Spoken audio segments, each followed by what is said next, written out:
Holy cow, there's fall colors in certain places already. Time's flying, huh? Or is it just the weather? And what did I read today? I guess this was kind of interesting. I've read before where people like the military, they often recruit people like gamers, for example. How about this one? This one says, how high-speed drone racing could aid struggling Air Force recruitment. The U.S. Air Force is expanding its partnership with a professional drone racing league that touts a tech-savvy fan base, which leaders believe will be likely engaged with and potentially enlist in the military. The Drone Racing League's 2023 to 2024 season will, for the first time, feature an Air Force-endorsed pilot and flight deck, capping 7 years of growing collaboration. An inaugural STEM day is also planned, during which children and young families can learn about tinkering and piloting. The exposure to science, technology, engineering, and mathematics key to twitchy, physics-based drone racing could help shape future airmen, the service argues. As they say, they have been having issues, I guess, in terms of recruiting new talent. And it says, really from day one, we've seen this endemic fit of the Air Force wanting to recruit the best and brightest. DRL President Rachel Jacobson told C4ISRNet in an interview, when you look at this tech sector audience, what we call our fans, you see what they are wired to love: technology, innovation, engineering, precision, sports, all of these areas that have become valuable skill sets for the Air Force. Interest in drones has ballooned in recent years alongside their prevalence within militaries, police departments, and hobby groups. That's kind of interesting to think about, because for the mass majority, you would think, oh, that sounds great, it's a growing industry and all that. But when you think about it, for people who are actually flying it for fun and all that, you know how restrictive it's getting. People losing their rights. For example, you can't fly anywhere as a quote hobby unless you go through all this ridiculous process, pay hundreds of dollars, in some cases thousands, I don't know, in training and so forth, just to be able to fly. Especially in these cases too, flying things like an FPV drone is beyond your visual line of sight and everything like that. When you think about it too, investing in the youth probably would have been a good idea here, for example, to stop things like over-the-top regulations, because you can encourage more people to get into the hobby, and so when they grow up, they could say, hey, they want more people to enjoy what they did. And if someone tries to say, we need to implement this and that law, which makes no sense, they can continue, I guess, the fight, if that's what we want to say. Unfortunately here, there were just so many people that were for themselves, like their own flying fields. They started demonizing people. Who cares about you guys celebrating the fact that they could fly here and not anyone else? And then look what happened afterwards, right? Slowly people got their rights taken away, people charging more money, and now you didn't invest in any, for example, youth or new blood. What are you gonna do? You have no one to help you in the quote fight, correct? That's a little unfortunate here anyways. It was very few people who actually embraced, I would say, let's just say publicly, for people in a younger generation, or let's just say quote new blood. Most of them actually just focus on trying to make money out of, let's just say, the youth, or they basically just tried to fearmonger them and stop them. You better not fly here, this will fly 2,000 feet and destroy an airplane. So they actually stopped them from doing that and just was commercialized, basically full of fake gurus and lobbyists, unfortunately. Which makes you think too, in terms of changing something with a generation of people, how many generations do you think it'll take to fix an issue like this? Over the top regulations and all that. 1 generation of people, 2 generations, 3? It actually makes me curious for other topics in life too. How long did it take for some kind of topic where it didn't make sense? Let's just say regulation wise, how long did it take people to actually quote fix it? And in terms of, let's just say, a different generation of people, recently, as you know, the transport minister here in Canada resigned for whatever reason. So who is his replacement? They announced it pretty quickly today. It says here, welcome to our new Minister of Transport, the Honorable Pablo Rodriguez.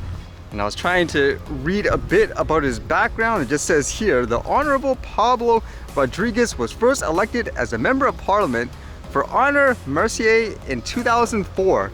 He has previously served as Minister of Canadian Heritage, as Leader of the Government in the House of Commons, and as Minister of Canadian Heritage and Multiculturalism.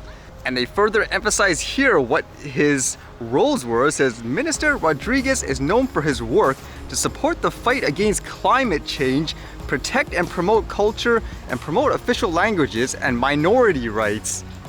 Does that actually relate to, let's just say, drones aviation and all that in general, I don't see the correlation. Is this just one of those things where, okay, let's just put someone in there? It seems like there's no actual qualification necessary other than being, I don't know, like a politician or something like that, like be a friend. And as well, I was just reading some of the comments online, which actually led me to another thing about this person, because you can see it sounds like there was a lot of negativity. Basically, people with like disgusted emojis, and there was this one in particular that says, should a guy charged with drunk driving be in charge of transportation? I was like, drunk driving? What's this about? So as I read this, apparently this happened in the past 2010 or so. It says, Pablo Rodriguez had booze on his breath after crash. According to police documents examined by the Halifax Chronicle-Herald, Liberal MP Pablo Rodriguez had bloodshot eyes and alcohol on his breath after his BMW hit a parked car last April 16th. A police report into the incident notes Rodriguez initially denied having had anything to drink prior to the accident and then admitted he'd had 2 small glasses of wine before leaving Ottawa that night for Montreal. When the officer tried to administer a breathalyzer test, Rodriguez breathed very weakly and cut his breath repeatedly, all while holding the plastic tip at the edge of his lips. After several unsuccessful attempts to administer the test, the police officer warned Rodriguez he could be charged with refusing. Rodriguez told me several times that we were going to damage his career that he had taken 30 years to build, the officer reported. He also mentioned that he hoped that it wasn't because he was in the Liberal Party that I was charging him. I told the monsieur that I was only doing my job. That is pretty bad actually when I think about it. Although will people have the mindset of this happened such a long time ago, people make mistakes and so forth? I don't know. Again, if you have these types of mentality too, where that quote is actually interesting, saying this will ruin his career and all that, well, you technically did it, so why would you try to hide it per se? I mean, take responsibility, correct? And at the same time, it makes you wonder if that same irresponsibility will translate here. So if you do something wrong, like, oh, I can't say this, otherwise it's bad for my political image and all that. Either way, to me, it just doesn't sound like it's a person that's, quote, qualified, if that's the right way to say it, to actually run the whole department and all that. That's just the way it goes, huh? Again, that's why I stay away from politics usually. It's just people lying, cheating, that's what it seems like anyways, just to get the position.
Alright, see you guys later.